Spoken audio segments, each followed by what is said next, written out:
Hello, welcome dear students. Welcome to EduGrid रामबाण series for target 2024 good set. तो बिना कोई समय वेस्ट किए स्टार्ट करते हैं सीरीज को। Good set paper 2022। इससे पहले सारे जो पेपर्स थे मैंने ऑलरेडी अपलोड कर दिए हैं, तो जाकर देख सकते हो आप। तो हमको इसमें क्या दिया हुआ है कि air coil solenoid with length of 30 centimetre. तो हमको लेंथ जो भैया हमको दे दी वो कितनी दे दी, 30 सेंटीमीटर। एरिया हमको दे दिया है 25 सेंटीमीटर स्क्वायर, और हमको बोल दिया नंबर ऑफ टर्न्स हमको दे दिए 500। Carries a current of 2.5। अब ये करंट स्विच ऑफ हो रहा है तो ये I2 हो गया और ये करंट हो गया 0।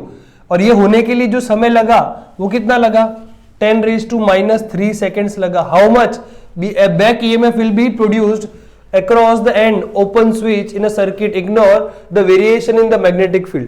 अब बैक EMF जनरेट होता है अपना इस वाले फॉर्म में, म्यूचुअल इंडक्टेंस में, is equal to -M di/dt के फॉर्म में। ठीक है, मेरा -M di/dt E। तो ठीक है, M की वैल्यू क्या हो जाएगी, μ0 n² AL इंटू di/dt। ठीक है, μ0 की वैल्यू तो हो गई 4π इंटू 10⁻⁻⁷ n², कैपिटल N/L लिख सकता और उसका भी होल स्क्वायर करना है, और ये आ गया AL। और di/dt तो कितना आ जाएगा, I2 - I1 अपॉन टाइम। ठीक है, तो इसको हम शॉर्ट आउट करें तो E इज इक्वल टू μ0 4 पाई की वैल्यू 3.14 और ये हो गया 10⁻⁻⁷। n² की बात करूं तो n नंबर ऑफ टर्न्स कितने थे मेरे पास, 500 है, तो 500 इंटू 500 दो बार आ गया। ठीक है, और एरिया मेरे को दे दिया है कितना, 25 इंटू 10⁻⁻⁴। लेंथ हमको दे दिए 30 सेंटीमीटर। बट ध्यान से देखो तो ये L और ये L तो कट जाएगा सीधा सीधा, तो यहाँ पे नीचे 30 बचेगा।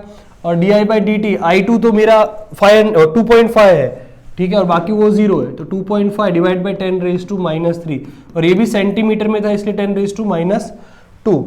बरोबर, सब चेक कर लो। 4 3.14 10⁻⁻7 500 दो बार, एरिया 2.5 इंटू 10⁻⁻4। लेंथ तो कट गया था, नीचे एक L बचा था, I की वैल्यू 2.5 और 10⁻⁻3। अब कैलकुलेटर से करें हम इसको, 4 into 3.14 into 500 into 500 into 25 into 2.5 divided by 30। तो आपका आंसर कुछ इस टाइप का आएगा, 654,166 समथिंग कुछ आया। ठीक है, तो 654,166 इंटू पावर में देखे हम तो -7 -4 कितना हो गया, -11 हो गया। -11 प्लस 2 दैट इज -9, -9 प्लस 3 तो कितना हो गया, -6 हो गया। और यहाँ पे 6 जा 1 2 3 4 5 और ये 6, तो 6.54 is your answer, that is option number A. आगे बढ़ते हैं हमको बोल दिया है कि आइडियल ट्रांसफॉर्मर में देखूं मैं कि NS is greater than NP हो तो क्या होगा। तो मुझे पता है सेकेंडरी में टर्न्स ज्यादा है, प्राइमरी में टर्न्स कम है। ठीक है, तो ये इस टाइप का डायग्राम रहता है अपना, ये अपना प्राइमरी होता है और ये सेकेंडरी होता है। तो यहां पर अगर टर्न ज्यादा है और यहां पे टर्न अगर कम है तो आउटपुट ज्यादा आएगा। तो आपने क्या कर दिया, स्टेप अप कर दिया है, तो आउटपुट ज्यादा मतलब VS ज्यादा। तो option number B is your answer. Charge capacitor is 10 microfarad, inductor is 16 milli henry. Milli मतलब 10⁻³ होता है। देखो, तो हमको क्वेश्चन नंबर 3 में क्या दिया हुआ है, हमको क्वेश्चन नंबर 3 में क्या दिया हुआ है, देखो हमको क्वेश्चन नंबर 3 में क्या दिया हुआ है, charge 10 microfarad capacitor is connected with the 60 milli henry inductor, what is the angular frequency. तो कैपेसिटेंस हमको कितना दे दिया है, 10 माइक्रोफेराड मतलब 10 इंटू 10⁻⁻⁶। और वही हमको इंडक्टर L कितना दे दिया है, 60 मिली हेनरी। मिली मतलब कितना, 16 इंटू 10⁻⁻3। अब यहां पे हमको एंगुलर फ्रीक्वेंसी पूछी है, तो ओमेगा क्या होगा, 1/√LC होगा। ठीक है, तो 1/√L की वैल्यू कितनी आई, 16 इंटू 10⁻⁻3। और कैपेसिटेंस की वैल्यू कितनी आई, 10 इंटू 10⁻⁻6 आई। ठीक है, अब हम देख लेते हैं यहां पर, तो कितना आ गया, 16 इंटू 10 कितना हो गया, 160 हो गया, और यहां पे 10⁻⁻9 हो गया। अगर मैं इसको हटाऊं तो बहुत ही सिंपल तरीके से ये कितना आ जाएगा 16 इंटू 10⁻⁻8 और ये 1/6 1/4 हो गया। 1/4 की वैल्यू होती है 0.25, ठीक है, और ये आ गया 10⁻4 ऊपर पॉजिटिव में, तो 2500 is your answer, that is option number D.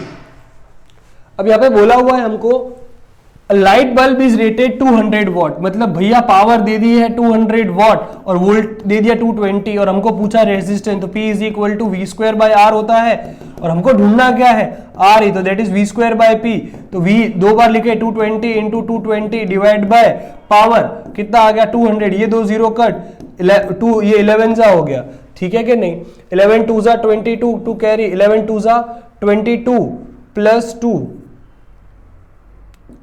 24 242 is your answer, that is option number C is your answer। Question number 5 में क्या दिया हुआ है, a radio can tune into a station of 6 megahertz and 12 megahertz, ठीक है, तो frequency हमको megahertz में दी हुई है, तो 10⁻6 हर्ट्ज हो गया और यहां पर फ्रीक्वेंसी देखे तो 12 इंटू 10⁻6 हो गया। मैं जानता हूं स्पीड ऑफ लाइट क्या हुआ 3 इंटू 10⁸ हुई। मैं जानता हूं C is equal to F lambda होता है, मुझे ढूंढना है लेमड़ा, तो C/F हो जाएगा, ठीक है, तो लेमड़ा कितना हो जाएगा 3 इंटू 10⁸ और फ्रीक्वेंसी कितनी हो गई 6 इंटू 10⁻6 हो गई, तो 3 1 जा 3 2 जा, तो 0.5 समथिंग आएगा और ये पावर में आ गया 10⁻2 आ गया। 5 वाला ऑप्शन कौन सा दिख रहा है, तो एक ही ऑप्शन है, तो आप डाल दो सीधा सीधा ऑप्शन नंबर बी, ज्यादा सॉल्व करने की जरूरत नहीं है इसको। एक चार्ज पार्टिकल ऑसिलेट कर रहा है अबाउट इस इक्विलिब्रियम पोजीशन पे, इसकी फ्रीक्वेंसी है 10�9 हर्ट्ज, मतलब एक चार्ज पार्टिकल ऐसे मोशन कर रहा है, ठीक है, और उससे वो वाइब्रेशंस क्रिएट कर रहा है इलेक्ट्रोमैग्नेटिक वेव्स के। तो हमने ये थियरी में पढ़ा था कि जिस फ्रीक्वेंसी से मेरा पार्टिकल ऑसिलेट करेगा उसी सेम फ्रीक्वेंसी से मेरी ईएम वेव्स भी बनेगी, तो इसका आंसर सेम आएगा 10�9 हर्ट्ज कि कौन सी फ्रीक्वेंसी से ईएम वेव्स बनेगी, ऑसिलेट करेगी तो 10�9 ही रहेगा। Light from a point source of an air fall on a spherical glass surface, spherical glass surface जिसका radius of curvature और refractive index हमको दे दिया 1.5, ठीक है, और हमको बोल दिया radius of curvature 20 है। The distance from the light source from the glass surface is 100 centimetre, मतलब U हमको दे दिया 100 सेंटीमीटर, ठीक है। Find the image, हमको V ढूंढना है, V ढूंढना है हमको, ठीक है, तो हमको spherical glass surface दे दिया है, तो ऐसा spherical glass surface दे दिया है, इसमें U यहां पर है, इसका रिफ्रैक्टिव इंडेक्स μ1 है, इसका रिफ्रैक्टिव इंडेक्स μ2 है, यहां से यहां तक ये 100 दे दिया हुआ है, ठीक है। रेडियस ऑफ कर्वेचर इसका इस तरफ ही होगा, तो इसका जो फॉर्मूला सेट होगा that is what minus μ1u plus μ2v is equal to μ2 minus μ1/r हो जाएगा, ठीक है। तो ये तो एयर होता है, तो माइनस ऑफ -100, क्योंकि इस तरफ है तो नेगेटिव लेना है, पता है ना, ये कार्टेशियन साइन कन्वेंशन के अकॉर्डिंग ये नेगेटिव और ये पॉजिटिव, प्लस u की वैल्यू u2 कितना है 1.5 है और v हमको ढूंढना है, ये कितना हो जाएगा 1.5 minus 1 divide by radius of curvature, वो भी पॉजिटिव उस तरफ ही आएगा, और रेडियस ऑफ कर्वेचर हमको कितना दे दिया हुआ है 200 दे दिया हुआ है, सॉरी अपने को रेडियस ऑफ कर्वेचर 20 दिया हुआ है, ठीक है। तो माइनस माइनस तो ये तो हो गया प्लस, उस तरफ जाएगा तो आपस से क्या हो जाएगा माइनस, तो 1.5 v is equal to 0.5 divided by 20 और वो चला गया वहां पे 100, क्लियर है। तो 1.5 v इज इक्वल टू कितना हो जाएगा, तो यहाँ पे अगर हम ध्यान से देखें तो इसको हमको किससे मल्टीप्लाई करना पड़ेगा 5 से, तो 5 5 से कितना हुआ 25, तो 2.5 हो गया, 2.5 माइनस 1 अपॉन 100, तो ध्यान से देखें तो 1.5 upon v is equal to, ये भी कितना हो गया 1.5 v अपॉन 100, तो 1.5 कट, तो v कितना आ गया 100 सेंटीमीटर आ गया, कितना आ गया 100 सेंटीमीटर, तो वो ऑप्शन आ गया आपका डी, और पॉजिटिव आएगा कि इमेज इस तरफ बनेगी। डबल कॉन्वेक्स लेंस मैन्युफैक्चर किया है ग्लास जिसके रिफ्रैक्टिव इंडेक्स एक की अपने को दे दी है 1.5, both the faces of same radius, दोनों का रेडियस भी सेम है, R1 is equal to R2 is equal to R ले लो, हमको वही ढूंढना है। बोल दिया है कि फोकल लेंथ जो है वो आपकी 20 सेंटीमीटर है, ठीक है कि नहीं, और यहाँ पे कोई वैल्यू है वो हमसे मिस आउट हो गया है, तो अप्रोक्सीमेट आंसर अपने सेट कर पाएंगे। तो मेरे को पता है कि 1/f is equal to μ2 minus 1/1/r1 minus 1/r2 होता है। ठीक है, तो 1/f फोकल लेंथ हमको दी हुई है 20 सेंटीमीटर, म्यू इसकी वैल्यू होगी 1.52 समथिंग कुछ है, minus 1/1 radius of curvature, radius of curvature वो दोनों का सेम है, तो इसका r हो गया माइनस r हो जाता है इसका, तो ये कितना हो गया 0.5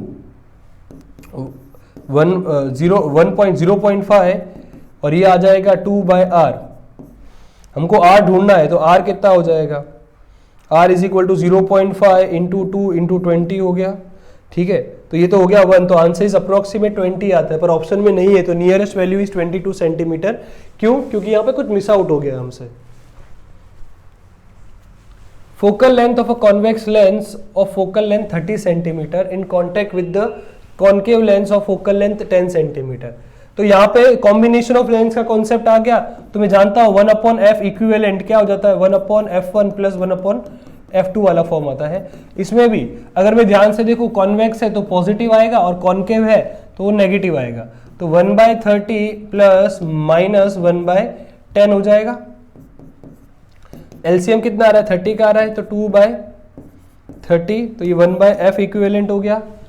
तो 1/f इक्विवेलेंट कितना हो जाएगा, 30 डिवाइड बाय ये 3 आएगा यहाँ पर -2, तो f इक्विवेलेंट कितना हो गया -15 सेंटीमीटर।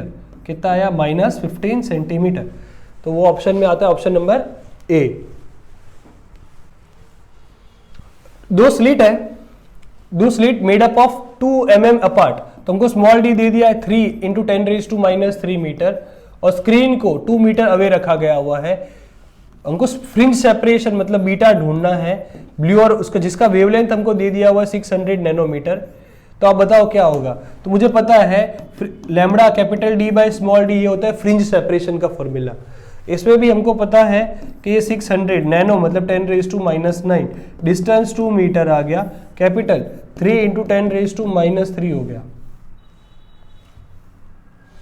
यहाँ पे ध्यान से देखो 1 जा और ये 2 जा, 2 2 जा 4 वाला ऑप्शन आता है ऑप्शन नंबर ए, तो 11 का आ गया ए इज योर आंसर। वापस से गुड अप्रोक्सीमेशन की बात की है, ये है नहीं आपका सिलेबस में, इसका होता है a² का फॉर्म होता है। a² आप देख लो तो 5 × 10⁻⁶ और ये आ गया 500। ठीक है, तो अप्रोक्सीमेट 5 वाला आंसर एक ही आता, तो option number A is your answer. ठीक है, सॉल्व कर दे सकते हो ना आप। यहाँ पे देखो ये 100 दे दो, ये 1 दे दो, तो 5 बचा ना, तो 5 वाला एक ही ऑप्शन दिख रहा है भैया, ए जान दो। D Broglie wavelength associate electrons moving with the speed of this, उसको स्पीड ही दे दी हमको 6.4 × 10⁻⁶। हमको बोल दिया हमको वेवलेंथ ढूंढनी है, तो क्या होता है lambda is equal to h upon momentum h की वैल्यू हमको दे दी हुई 6.63 × 10⁻34। मोमेंटम मास कितना दिया हुआ है 9.1 10⁻31 और मोमेंटम होता है मास इंटू वेलोसिटी। हाँ ठीक है, तो मास ये रहा और वेलोसिटी ये रही मेरी 6.4 × 10⁻⁶। ठीक है कि नहीं, तो अप्रोक्सीमेट देखें हम तो 6 9 × 54 होता है।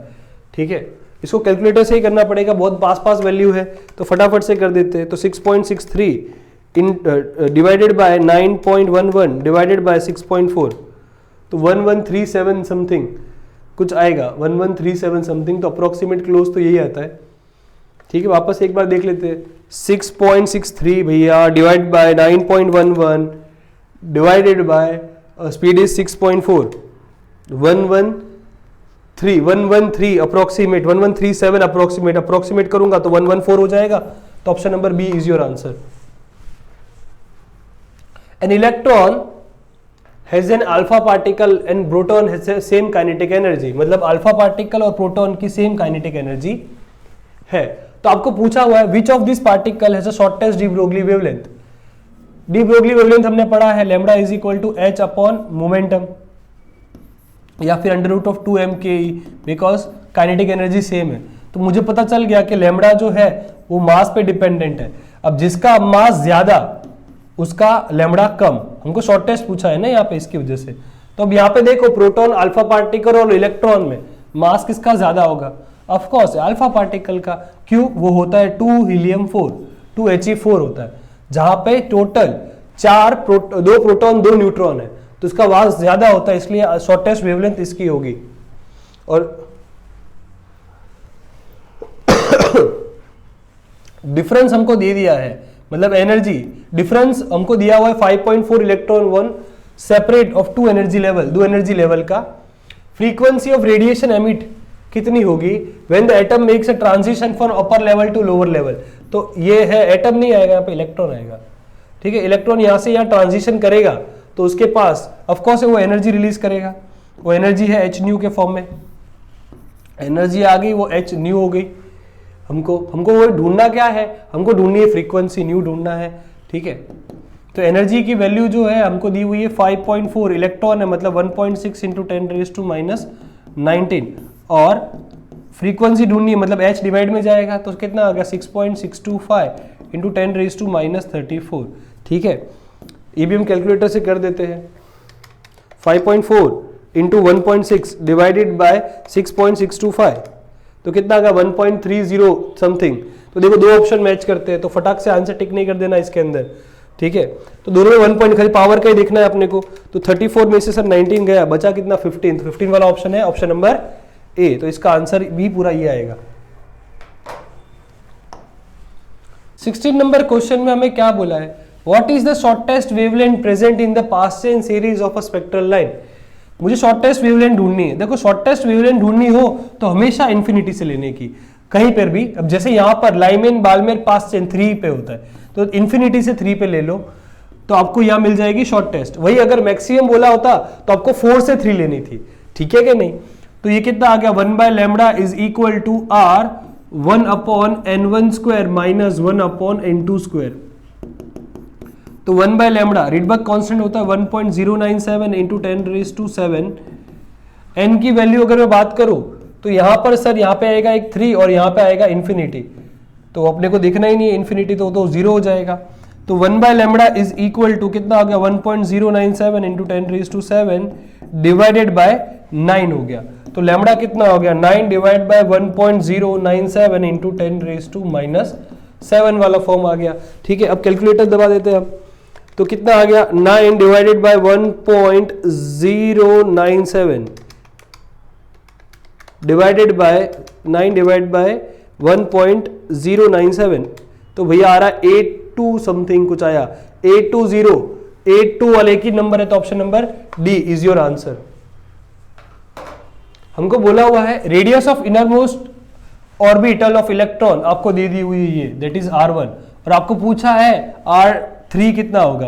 तो हमको पता है n² इंटू r1 होता है रिलेशन में, तो n² की बात करूं मैं तो ये कितना हो गया 3 का स्क्वायर इंटू 5.3 इंटू 10⁻⁻11, 3 का स्क्वायर इज 9 इंटू 5.3 इंटू 10⁻⁻11, तो 3 9 27 टू कैरी 9 5 45 47, ठीक है। तो एक ही ऑप्शन आता है ऐसा, तो option number B is your answer. In accordance to Bohr model, find the quantum number characteristics of Earth revolution around the Sun, where radius is given as 1.5 into 10⁻11 with an orbital speed of v हमको दे दिया कितना 3 into 10 to the power 4, और वही हमको बोल दिया mass is 6 into 10⁻24, और हमको बोल दिया है h की वैल्यू 6.625 into 10⁻34। हमको बोला है आप एंगुलर मोमेंटम क्वांटम नंबर निकाल के दो, तो मुझे पता है L is equal to NH/2π होता है, ठीक है। हमको यहाँ पर n ढूंढना है, तो n कितना हो जाएगा यहाँ पर, तो n is L in multiply by 2π divide by h हो जाएगा। तो यहाँ पर हम L की बात करें तो वो होता है mvr होता है इंटू 2π/h हो गया। चलो 1 बाय 1 वैल्यू पुट ऑन करके जाते हैं, तो मास हमको कितना हो जाता है, दैट इज 6 इंटू 10⁻24। स्पीड की बात करूं तो that is 3 into 10 to the power 4, और रेडियस की बात करूं तो 1.5 इंटू 10⁻11, ये 2 है और ये 3.14 डिवाइडेड बाय ये कितना हो गया 6.625 इंटू 10⁻⁻34, ठीक है। इसको हम शॉर्ट आउट करते हैं तो कितना हो गया 6 into 3 into 1.5 into 2 into 3.14 divided by 6.625, 25.5 something आ रहा है। तो ये सारे ऑप्शन दूर, एक ऑप्शन नंबर यही पास में है, तो option number C is your answer. अब यहां पे हमको बोला हुआ है कि आपको एनर्जी निकाल के दिखाओ, कितनी एनर्जी होगी क्वेश्चन नंबर 19 में। तो मैं जानता हूं E is equal to delta M C square होता है, और इलेक्ट्रॉन वोल्ट में निकालना है तो मल्टीप्लाई करना है। तो डेल्टा एम निकाल दूं मैं पहले, तो मैं रिएक्शन जानता हूं इसके अंदर, तो रिएक्शन में हमको एनर्जी कितनी रिलीज होगी वही पता नहीं करनी है। तो ये होता है 92 to 38 will give you how much, thorium कितना हो गया 90 to 34 प्लस एक हीलियम पार्टिकल 2He4 जितना। तो हमको डेल्टा एम निकालना है, तो आपको सीधा सीधा ये मास माइनस ये दोनों के मास करने पड़ेंगे। ठीक है, मास ऑफ यूरेनियम हमको दे दिया है कितना 238.05079 माइनस ब्रैकेट में दोनों का एडिशन 234.04363 प्लस 4.00260। ठीक है, हम इसको ऐड कर देते हैं और यहां पे डायरेक्ट मल्टीप्लाई भी करते हो रिलेशन से डेल्टा एम के बाद कन्वर्जन के लिए। तो देख 238.05079 देखो दिख रहा है, माइनस 234.04363 माइनस 4.00260 इनटू ये आपका डेल्टा एम मिल गया। उस डेल्टा एम को अगर 931.5 से मल्टीप्लाई करो 4.24 आ रहा है, 4.24 that is approximately 4.25। Radio activity हमको सिलेबस में नहीं है, हाफ लाइफ भी सिलेबस में नहीं है, ये भी गेट्स भी हमको सिलेबस में नहीं है। ठीक है, अब पूछ रहे हैं कि जब भी फॉरवर्ड बायसिंग में करोगे पीएन जंक्शन पे तो क्या होगा, करंट फ्लो होता है, करंट फ्लो होने के लिए वो लोअर करता है पोटेंशियल बैरियर को। Suppose a pure SI crystal is 5 into 10 raised to 18 atoms है और उसमें डोपिंग किया हुआ है हमने कितना 1 ppm जितना। ठीक है, तो मुझे यहां से नंबर ऑफ इलेक्ट्रॉन सीधे मिल जाएंगे 5 into 10 raised to 28 और 1 पिक को मतलब 10 raised to -6 का फॉर्म आ गया। तो नंबर ऑफ इलेक्ट्रॉन्स आपको मिल गए 5 into 10 raised to 22। ठीक है, हमको पूछ लिया है calculate the number of electrons in the hole. Electron मिल गया, होल ढूंढना है अपने को बेसिकली फॉर्म में। तो मैं जानता हूं Ni square is equal to Na into NH। ठीक है, अभी मैं बात करूं यहां पर तो मुझे पता है number of holes is equal to Ni square divided by Ne। Question में थोड़ी सी मिस्टेक है यहां पर। ठीक है, Ni की वैल्यू ये दी हुई है आपको, that is 1.5 into 10 raised to 16 into 1.5 into 10 raised to 16। Number of electrons, मेरा नंबर ऑफ इलेक्ट्रॉन्स कितना आ गया मेरा 5 into 10 to the power 22। 1.5 into 1.5 divided by 5 कितना आ गया 0.45। That is option number B is your answer. Dimension formula for electric flux पूछा है। इलेक्ट्रिक फ्लक्स क्या होता है, E डॉट ए होता है। इलेक्ट्रिक फील्ड क्या हो गया, फोर्स पर यूनिट चार्ज, और ये हो गया area, A stands for area. इसका डायमेंशन फॉर्मूला में ध्यान से देखूं तो क्या होगा m1 L1 T minus 2। Charge का होता है Q is equal to I T होता है। ठीक है, I ये हो गया एम्पियर और ये हो गया टाइम, और एरिया का क्या हो जाएगा L स्क्वायर हो जाएगा। तो क्या हो गया m1 L3 T minus 3। Okay, m1 L3 T minus 3 A minus 1। ठीक है कि नहीं, कौन सा फॉर्म आ रहा है अपना देख लो, m1 L3 T minus 3 A minus 1, that is option number C. Electric dipole with dipole moment, हमको पता दिया डाइपोल मोमेंट कितना दे दिया है 4 into 10 raise to minus 9, angle is 60 degree. Electric field is 5 into 10 raise to 4। Calculate the magnitude of the torque. Torque का formula क्या होता है, Pe साइन थीटा होता है। P कितना हो गया 4 into 10 raise to minus 9। Electric field 5 into 10 raise to 4, sine 60 की वैल्यू दैट इज √3/2। ठीक है, तो 4 5 कितना हो गया 20 डिवाइड बाई 2 इंटू √3। ठीक है, पावर में देखेंगे हम तो ऑलमोस्ट सेम है, तो पावर निकालनी पड़ेगी, तो 10⁻⁻5 आ रही है और ये हो गई 10, और मैं जानता हूँ √3 की वैल्यू होती है 1.732 होती है इंटू 10⁻⁻4, ठीक है, तो 1.732 into 10⁻⁻4, that is option number B is your answer. Infinite linear charge produce and field, that is electric field हमको दे दिया कितना 9 into 10⁻⁴ at a distance of 2 centimetre, ठीक है। Calculate the electric field produce at a distance of 3 centimetre. मैं जानता हूं electric field is inverse proportion to R होता है, ठीक है, तो क्या हो जाएगा इलेक्ट्रिक फील्ड का E is E1 upon E2, क्योंकि देखो कि E is equal to 2kp/r cube and E is equal to kp/r cube.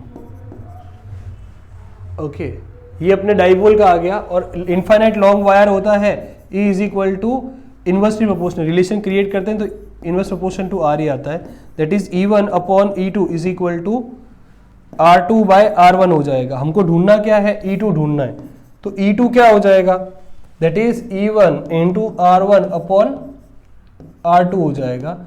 तो आंसर मेरा यहाँ पे जो देखे हम, दैट इज 9 इंटू 10⁴, R1 की वैल्यू दैट इज 2 और R2 की वैल्यू 3, 3 1 जा 3, 3 3 जा 9, 3 2 जा 6 आया, ठीक है, कितना आया 6 into 10⁴, that is option number A. How will you connect 4 capacitor each of 4 microfarad to having an equivalent resistance of 1.6? तो देखो अगर आप दो पैरेलल में लगाते हो तो इसका आंसर दो पैरेलल और दो सीरीज में लगाते हो तो कैसा आता है, तो देखो आपने दो पैरेलल में लगा दिए और ये दो सीरीज में लगा, ठीक है, तो ये 4 ये 4 ये 4 और ये भी 4, दो पैरेलल में देखेंगे तो इसका 8 आ गया और इसका अपने को इसका देखना है, ठीक है, तो इसका इक्विवेलेंट कितना हो जाएगा, ये तीनों के तीन सीरीज हो गए अभी, तो 1 by charge equivalent 1 by capacitance equivalent कितना हो गया 1/8 प्लस 1/4 प्लस 1/4 1/8, ये कितना आ गया 2/4 आ गया। एलसीएम देखेंगे हम तो इसका 2 आ जाएगा, तो 1/c इक्विवेलेंट कितना आ गया 1 प्लस 2 2 जा 4/8 हो गया। तो यहाँ पे ध्यान से देखो तो c इक्विवेलेंट कितना हो गया 8/5 हो गया, 5 1 जा 5, 5 1 जा 5, 3 बचा, पॉइंट दे दो 0 हो गया, ठीक है कि नहीं, 5 6 जा 30, तो 1 पॉइंट आ गया 6, तो क्या होना चाहिए दो पैरेलल में और दो सीरीज में। 29th क्वेश्चन में क्या दिया हुआ है, a slab of material of dielectric constant 3 has the same area as of plate parallel plate capacitor but the thickness is 3/4d where d is the separation of the plates. What is the electric potential difference between the plates when the slab is inserted between these plates? Initial the electric potential is V0. तो question क्या बोल रहा है कि आपके पास capacitor था, उस capacitor में आपने कुछ t थिकनेस का, t मतलब कितनी थिकनेस बोली है 3/4d जितनी थिकनेस का आपने एक स्लैब पुट ऑन कर दिया है, ठीक है, तो ये बची जहां पे स्लैब नहीं है वो कितनी हो गई d/4, तो अब आपका पोटेंशियल कितना हो जाएगा वो आपको निकालना है, ठीक है। तो मैं जानता हूं पोटेंशियल इज इक्वल टू, अभी इसकी वजह से जो पोटेंशियल V1 और इसकी वजह से जो पोटेंशियल V2 दोनों होगा, अब ये जो होता है that is E1 into D1 plus E2 into D2 होता है। E1 जब भी हम डाइलेक्ट्रिक डाल देते हैं तो कितना हो जाता है E0/K हो जाता है, और D यहाँ पे बोल दिया है 3/4d जितना, और यहां पर कुछ नहीं डाला हुआ है तो ये E0 D की वैल्यू कितनी d/4 जितनी, ठीक है, तो ये कितना हो गया E0/K की वैल्यू डाइलेक्ट्रिक कांस्टेंट कितना है मेरे पास 3 है, और ये आ गया 3/4 of D plus E0 D again क्या होगा d/4, ये 3 और ये 3 कट गया तो ये क्या आ गया E0 d/4 प्लस ये भी कितना आ गया E0 d/4। सही बात के गलत बात, चलो तो दोनों को अगर निकाले तो 2 E0/d/4 हो जाएगा, तो ये कितना हो गया 2। इनिशियली जब V0 था तो वो क्या होगा E0 d0 होगा, V0 d होगा, तो यहां पर इसकी वैल्यू सीधी सीधी V/2 जितनी आ रही है, तो ऐसा कुछ ऑप्शन है, तो yes option number C is your answer. आपको यहां पे क्या बोला हुआ है कि molecule of a substance is a permanent electric dipole movement of magnitude this. Okay, तो हमको परमानेंट डाइपोल इलेक्ट्रिक मूवमेंट बोल दिया हुआ है, दैट इज 10⁻⁻29 वो भी बोला है 2 मोल के लिए। तो 1 मोल में कितने होते हैं? 6 × 10⁻23 मॉलिक्यूल्स होते हैं।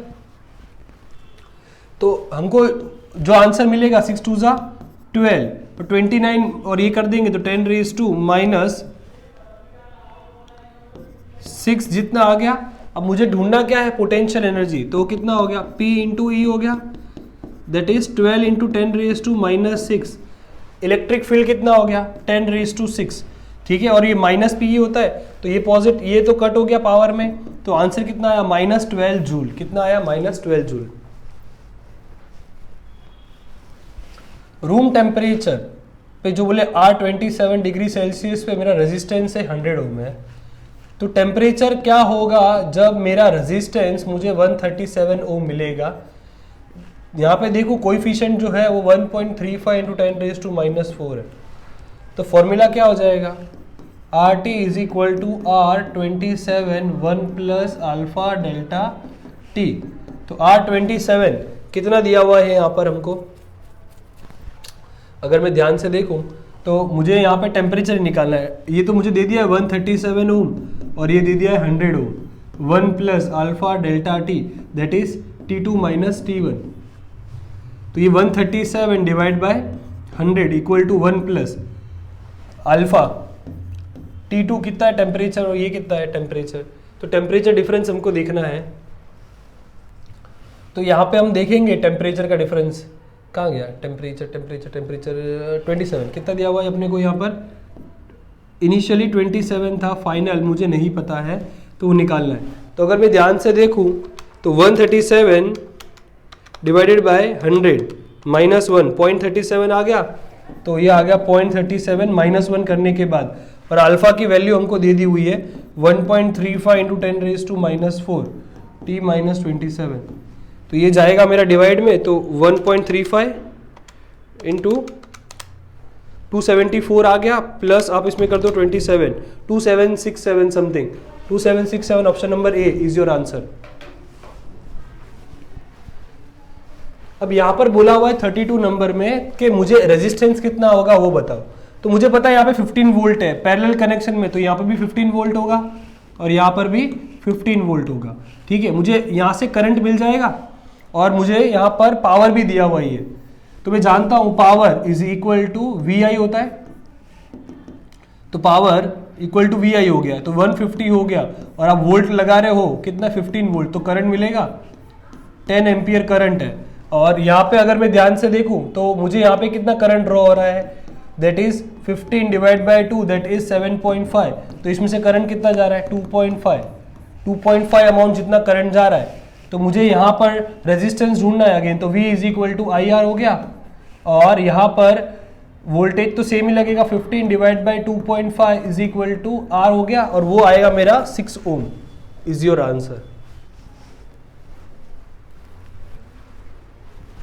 Number density of a free electrons of a copper conductor estimated. तो n हमको दे दिया 8.5 × 10⁻28, और how long does it take, मतलब हमको टाइम ढूंढना है। लेंथ हमको दे दी है 6 मीटर, एरिया हमको दे दिया है 1 × 10⁻6, carrying a current of 1.5 ampere.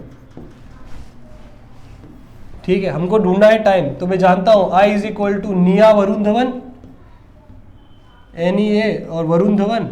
Okay, यहाँ पर वरुण धवन की जगह L/T कर देंगे अपने। हमको ढूंढना है टाइम, तो टाइम क्या हो जाएगा? NEAL/I, n की वैल्यू पुट ऑन करते जाओ। 8.5 × 10⁻28, इलेक्ट्रॉन की वैल्यू 1.6 10⁻⁻19।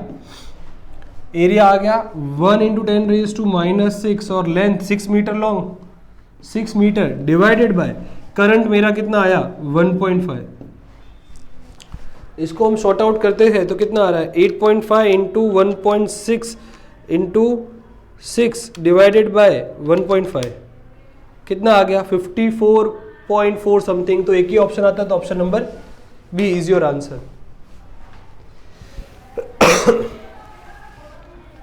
सोलेनॉइड ऑफ लेंथ 0.25, तो सोलेनॉइड की लेंथ हमको दे दी है कितनी 0.25 मीटर, जिसका रेडियस है 1 सेंटीमीटर, जिसकी नंबर ऑफ टर्न्स कितनी 500 टर्न से बनी हुई है। इसमें से जो करंट पास हो रहा है वो 2.5 एम्पियर है। आपको मैग्नीट्यूड ऑफ मैग्नेटिक फील्ड निकालनी है इनसाइड द सोलेनॉइड। तो बी क्या होता है, B is equal to mu naught N I होता है, B is equal to mu naught N I वाला फॉर्म होता है मैग्नेटिक फील्ड निकालने के लिए, ठीक है। और यहाँ पे हम 1 बाय 1 इसको देख लेते हैं। तो म्यू नॉट की value 4 pi into 10⁻⁷, number of turns n by L that is 500 होगी, लेंथ होगी मेरी 0.25 और करंट मेरा हो गया 2.5, ठीक है। तो वर्कआउट करें इसको, तो 4 into 3.14 into 500 into 2.5 divide by 0.25, 628,000 आया है, ठीक है। पावर में देखें तो यहाँ पे -7 है, कितना है 10⁻⁷ है, तो देखो 1 2 3 4 6.28 4, तो 10⁻³ समथिंग आएगा, that is option number A. ये मैंने पहले भी बताया था, ये कैसा होना चाहिए, शॉर्ट एंड थिक होना चाहिए।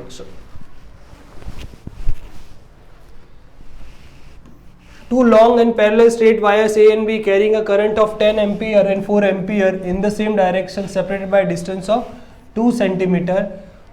Estimate the force of on a 4 centimeter section of wire. तो इसका फॉर्मूला होता है F is equal to mu naught I1 I2 upon 2 pi into L, ठीक है। तो 4 पाई इंटू 10⁻⁷, करंट मेरा 10 और ये मेरा 4, लेंथ मेरे को दे दी है 4 सेंटीमीटर, तो 4 इंटू 10⁻² डिवाइडेड बाय 2 पाई, दोनों के बीच का डिस्टेंस कितना दिया था मेरे को 2 सेंटीमीटर, 2 इंटू 10⁻², ये और ये कट, पाई और पाई कट, 2 1 2 2 2 4 आ गया, 4 2 8 8 4 32, 32 डिवाइड बाई 2 16 आया, कितना आया मेरा यहाँ पर 16 आया। पावर में देख लेते हैं हम, पावर में -7 है, -6 हो जाएगा, और कहीं कट रहा है नहीं, तो -6 आ रहा है, 10⁻⁶ के फॉर्म में आ रहा है। तो एक आगे जाऊंगा तो 1.5 इंटू 10 1.6 इंटू 10⁻⁵ आ जाएगा।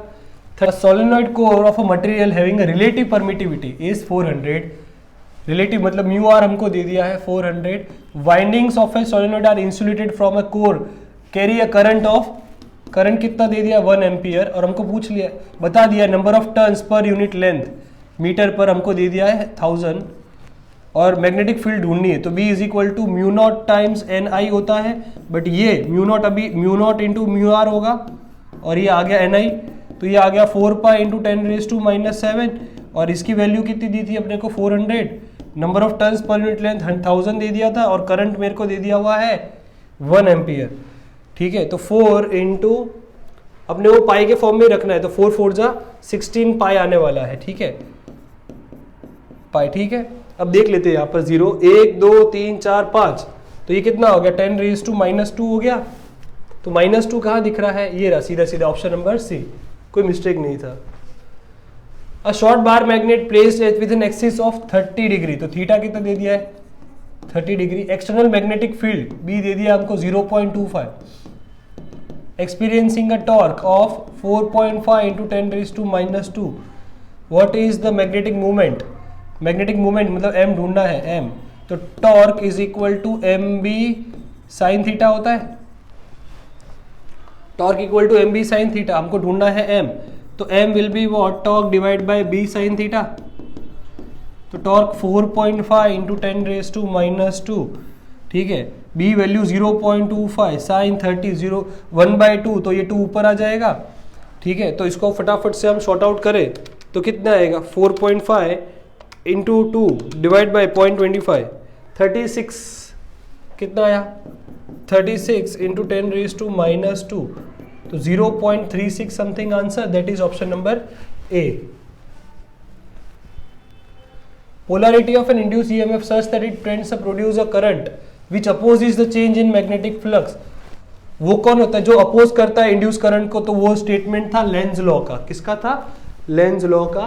तो आज का अभी हम आखिरी क्वेश्चन करने जा रहे हैं। A pair of adjacent coil जिसका म्यूचुअल इंडक्टेंस M मुझे दे दिया है, म्यूचुअल इंडक्टेंस ए मुझे दे दिया 1.5 हेनरी और current in the coil changes, तो आई सीधा सीधा चेंज इन करंट ही कितना दे दिया 10 एम्पियर और समय जो लगेगा 0.5 सेकेंड होता है। चेंज इन फ्लक्स लिंक करने को बोला है कि जो भी फ्लक्स होगा डायरेक्टली प्रोपोर्शनल किसको होता है, वो करंट को होता है, ठीक है कि नहीं। इसको हटा दे तो क्या लगता है, एल आई लगता है चेंज इन फ्लक्स, तो ये क्या हो जाएगा I2 माइनस I1, तो सर I1 ही तो 0 है, तो चेंज इन फ्लक्स अपने को सीधा मिल जाएगा, L की वैल्यू कितनी है 1.5 और करंट कितना है 10 माइनस 0, तो कितना आ गया 1.5 इंटू 10 दैट इज 15 वेबर। तो यहां पर आपकी खत्म होती है गुडसेट सीरीज 2022 खत्म, और 2023 वाली गुडसेट मैं आपके लिए लाइव करूंगा, बट उसके लिए आपको इसको मैक्सिमम लोगों तक शेयर करना है। तो thanks for watching guys, bye bye.